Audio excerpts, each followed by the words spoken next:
নমস্কার, সুপ্রভাত। কেমন আছো সবাই? এসব মনের কথা ভাগ করি চ্যানেলের আরেকটি ব্লগে তোমাদের সবাইকে স্বাগত জানাই। আশা করি সবাই ভালোই আছো। আর আশেপাশে চারপাশটা দেখে নিশ্চয়ই বুঝতে পারছো যে এটা আমার বাড়ি নয়। হ্যাঁ, ঠিকই ধরেছো, এটা আমার বাড়ি নয়। আজ আমি আছি মামার বাড়িতে। কালকে যে গড়িয়াতে এসেছিলাম সেই মামার বাড়িতেই আছি। আজকের সকালে আমি মামার বাড়ির ছাদে। সকাল সকাল আমি ছাদে চলে এসেছি। ভাবলাম আশেপাশে চারপাশটা একটু তোমাদেরকে ঘুরিয়ে দেখায়। আর ওই যে দূরে দেখতে পাচ্ছ বিল্ডিংগুলো, এই বিল্ডিংগুলো কিন্তু বেশ উঁচু উঁচু। আর এর আগে যখন আমি এসেছিলাম না, এই সামনেটা পুরো ফাঁকা ছিল, আর এখন বাড়ি ঘরে পুরো ভর্তি হয়ে গেছে। ওই বিল্ডিংগুলো বেশ পরিষ্কার এখান থেকে দেখা যেত, একদম নিচ থেকে ওপর পর্যন্ত। এখন যার সাইডে লোকের বাড়ি গিজগিজ করছে। আর রোদ্দুরটা কি উঠেছে দেখেছো? রোদ দেখে তো মনেই হয় না সকাল, মনে হচ্ছে যেন দুপুরবেলা। তো চলো নিচে চলে যাই। নিচে এসে দেখি নবনীতা রান্নায় ব্যস্ত। আমাদের জন্য রান্না বান্নাও শুরু করে দিয়েছে। আচ্ছা, গরম পড়েছে, তাড়াতাড়ি সেরে নেওয়াই ভালো। এই মামার বাড়ির পাশেই না একটা বেশ ভালো খাবারের দোকান আছে। তো বাবনদা সেখান থেকে সকালের জলখাবারটা কিনে নিয়ে চলে এসছে। জলখাবারটা সবাইকে দিয়েও দিয়েছে। আর এই দোকানের খাবারটা নাকি বেশ ভালো বানায়। তো দোকানটাতে নাকি প্রচুর সেল, খুব ভিড় থাকে মোটামুটি সারাদিন। তাই বাবনদা ওখান থেকে গিয়ে নিয়ে এসছে খাবারটা। তো জলখাবারে কি দিয়েছে তোমাদের দেখায় চলো। এই দেখো, বেবি নান, চানা মশলা, আর দিয়েছে রসগোল্লা। রূপুর বাবা খাচ্ছে আর বলছে বাহ, বেশ বানিয়েছে। কিন্তু আমার মেয়েও চোখ মুখ ধুয়ে ওপর থেকে নিচে নেমে এসছে। নবনীতা ওকেও জলখাবারটা দিয়ে দিল। এবার রূপুর মনে হচ্ছে আর বেশি হয়ে গেছে, বলছে নানপুরিটা। তারপর ফেরত দিয়ে গেল। নবনীতা ওটা আবার বাবনদাকে দিয়ে দিল। নবনীতা আমাকে জিজ্ঞাসা করছে যে আমার আর আমার ছেলেরটা একসঙ্গে ও দিয়ে দেবে কিনা। আমাদের দুপুরের খাওয়া দাওয়া না সব সারা হয়ে গেছে। তো আমার মোবাইলে না একদম চার্জ ছিল না, তাই আমি আর সেগুলো তোমাদের সঙ্গে ভাগ করে নিতে পারলাম না। তো দুপুরে খাওয়া দাওয়ার পরে দেখো আইসক্রিম দিয়ে দিয়েছে। ওরা সবাই আইসক্রিম খেয়ে দিয়ে শুয়ে পড়েছে। এখন আমার, নবনীতার আর আমার ছেলেরটাই রয়েছে। এখন আমরা তিনজনে বসে একটু গল্প করব আর আইসক্রিমটা খাবো। বাবাই নাও তোমারটা, কেন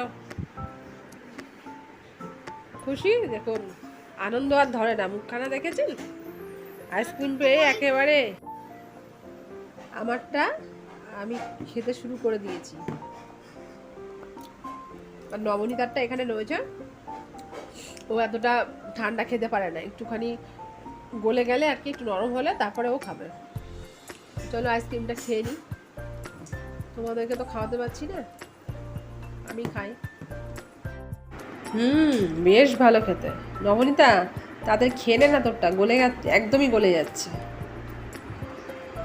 বিকেল 6টা বাজে। তো আমি রেডি হয়ে নিয়েছি। আমরা এখন আজকে বাড়ি ফিরে যাব। তো বাড়ি ফেরার পথে আমরা একটু কালীঘাটে যাব। তো তোমরা আমার সাথে থাকো, তোমাদেরকেও একটু কালীঘাট দর্শন করিয়ে দেবো। একদম শেষ মুহূর্তে নবনীতা বোতলে জল ভরে দিচ্ছে আমাদেরকে। বাবুও তো বায়না ধরেছে, বাড়িতে যাবে না। রূপু রেডি হয়ে বসে আছে, দেখো সমানে কাঁদছে যে বাড়িতে যাবে না। ওর এখন বাড়িতে যেতে মোটেই ইচ্ছা করে না। নবনীতা টাটা। নবনীতাকে দেখা, ঠিক আছে টাটা। নবনীতার বাড়ির থেকে বেরিয়ে আমরা এখন মেট্রো স্টেশনে, মানে শহীদ ক্ষুদিরাম স্টেশনে অপেক্ষা করছি। এখান থেকে ট্রেন ধরে যাব কালীঘাট। তো চলো তোমাদেরকেও নিয়ে যাই কালীঘাটে। আমরা কালীঘাট প্ল্যাটফর্মে নেমে পড়েছি। আমাদের গাড়ি চলে গেছে, এখন আমরা আবার যাবো আমাদের গন্তব্যস্থলের দিকে। আমরা এখন হাঁটছি কালীঘাটের রাস্তা দিয়ে। দুপাশে অজস্র দোকান, আর এখানে না কাজ চলছে। দেখেছো রাস্তাটা কেমন এবড়ো খেবড়ো, মাটি বালি পড়ে আছে। আর ওপর দিয়ে একটা আর কি রাস্তা হচ্ছে, যেমন দক্ষিণেশ্বরে আছে সেরকম। নিচ দিয়ে একটা রাস্তা থাকবে ওপর দিয়ে, তাহলে কি লোকজন অনেক সুবিধে হবে। এই দোকানটিতে দেখো কি সুন্দর মায়ের মূর্তি, দেখতে কি ভালো লাগছে না। দুপাশ দিয়ে অজস্র ছোট ছোট দোকান, সব এই ডালা ঠালা নেওয়ার এগুলো। এই রাস্তাটা কমপ্লিট হয়ে গেলে দক্ষিণেশ্বরে যেমন দোকানপাটগুলো হয়েছে না, নিশ্চয়ই সেই রকমই এটাও হয়ে যাবে। এই মাসির কাছ থেকে আমরা একটা জবার মালা আর আকুন্দর মালা কিনে নিচ্ছি। এই তো আমরা চলে এসেছি একদম মন্দিরের সামনে। ওই যে দেখো মন্দির দেখা যাচ্ছে, দেখতে পাচ্ছ বন্ধুরা। আর আর বলেছিলাম না আমি দোকানগুলো পরে সুন্দর করবে, দেখো এই দিকের দোকানগুলো কিন্তু ওই দক্ষিণেশ্বরের মতোই করে দিয়েছে। কালীঘাট আর আগের মতো নেই, পুরো পাল্টে গেছে, চেনাই যাচ্ছে না। কত লোক গিজগিজ করছে, দোকানগুলো দেখতেও কিন্তু বেশ সুন্দর লাগছে, তাই না? আর এই সাইডের রাস্তার সাইডটা দেখো কত সুন্দর করে সাজিয়েছে গাছ দিয়ে, দেখতে ভারী সুন্দর লাগছে। অনেক দিন পরে এলাম তো। আমরা চলে এসেছি একদমই মন্দিরের সামনে, ওই যে দেখো মন্দিরের চূড়া। আর এই দোকানটাতে যে ঢুকছে না নুপুর বাবা, আমরা এই দোকানটা থেকেই মিষ্টি নিয়ে নেবো। ওখান থেকে ফুলের মালা নিয়েছিলাম, আর এখান থেকে নেবো মিষ্টি। চললাম, পান্না দাদা আমাদেরকে সঙ্গে নিয়ে চললেন পুজো দিতে। আর দেখো চার সাইডে কত জবার মালা।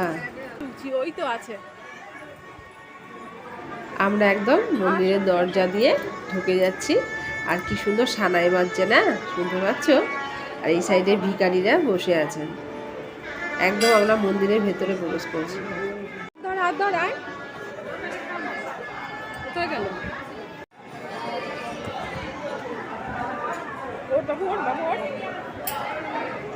এখন আমরা মায়ের পুজোটা করে নেব। পান্ডা দাদা আমাদের হাতে ফুল দিয়ে মায়ের পুষ্পাঞ্জলি মন্ত্র পাঠ করাচ্ছেন। এখানে তো শিবের দর্শন না করালেই হয় না। আমরা সুন্দরভাবে মায়ের দর্শন করেছি, কিন্তু তোমাদেরকে তো দেখাতে পারিনি, সেখানে অ্যালাউ নেই।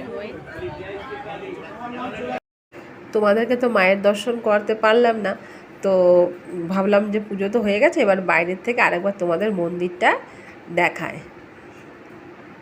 দেখো চার সাইডটা কত সুন্দর, আর যা সুন্দর সানাই বাজছে না, মনটা একদম ভরে যাচ্ছে। আর কালীঘাটের মন্দিরের ভেতরটা মনে হচ্ছে এখন যেন পুরো রাজবাড়ি। আর এই যে তুমি দেখছো না তোমরা যে ত্রিনয়ন আঁকা মায়ের, এটা হলো মায়ের ভোগ রান্নার ঘর। এখানে মায়ের ভোগ রান্না হয়। আর এবার তোমাদেরকে যেটা দেখাচ্ছি সেটা হলো ঠিক মন্দিরের পাশে। মন্দিরের পাশেই রয়েছে একটা পুকুর, পুকুরটার নাম কুণ্ডু পুকুর। আর পুকুরের চার সাইডটা না পাঁচিল দিয়ে ঘেরাও দিয়ে দিয়েছে, আর পাঁচিলের গায়ে বিভিন্ন রকমের কারুকাজ করা। আর পুকুরের মাঝখানে একটা ঝর্ণা, দেখতে ভারী সুন্দর লাগছে। চারপাশটা দেখে মানে চোখ জুড়িয়ে গেল।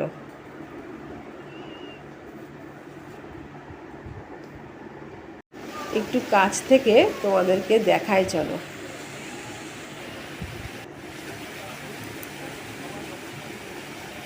মন্দিরে যে সানাই বাজছে না, তোমাদেরকে একটু শোনাই, তোমরা শোনো।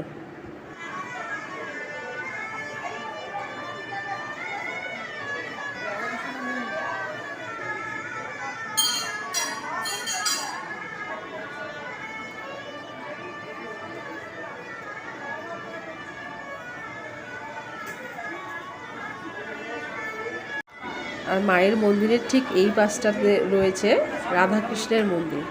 তো চলো একটু রাধাকৃষ্ণ দর্শন করাই তোমাদের। ভারী সুন্দর করে সাজিয়ে রেখেছেন। এই বালাগুলো রূপুর পছন্দ হয়েছে, এখন বালাগুলো বলছে কিনে দিতে।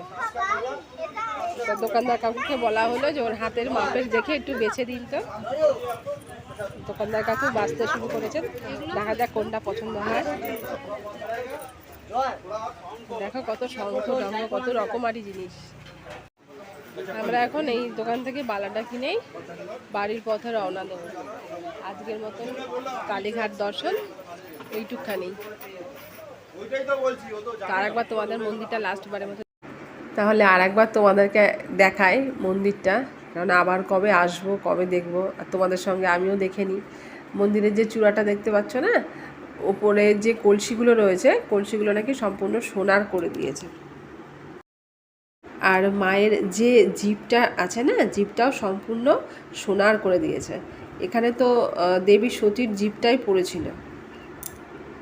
যাক, মামার বাড়ি থেকে বাড়ি ফেরার পথে কালীঘাট দর্শনও হয়ে গেল। কালীঘাট স্টেশন থেকে মেট্রো ধরে আমরা চলে এসেছি সোজা হাওড়ায়। এখন এখানে এসে খিদে পেয়ে গেছে, তো এই দোকান থেকে রূপু 3টে প্যাটিস কিনে নিল, আর ওর ভাইয়ের জন্য একটা মনে হয় পেস্ট্রি কিনবে।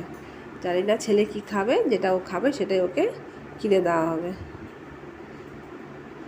তো চলো আমরা খেয়ে নিই এখন। ওই তো ছেলে ওর পছন্দের জিনিসটা পেয়ে গেছে হাতে, ওকেও খাইয়ে দিতে হবে। এখান থেকে বাইরে বেরিয়ে ট্রেন ধরে সোজা বাড়িতে।